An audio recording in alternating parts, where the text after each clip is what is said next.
Cause it doesn't mean so much in the end.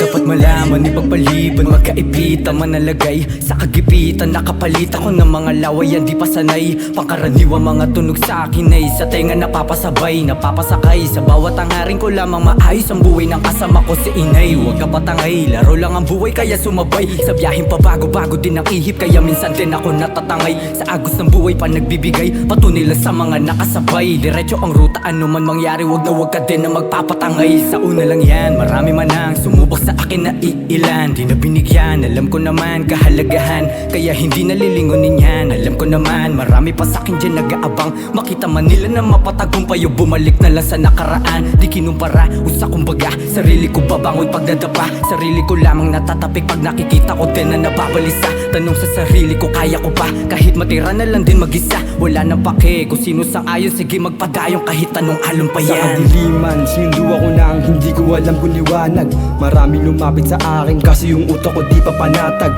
Hindi pa masyadong sang-ayon sa kahit na sinuwan tumatawag.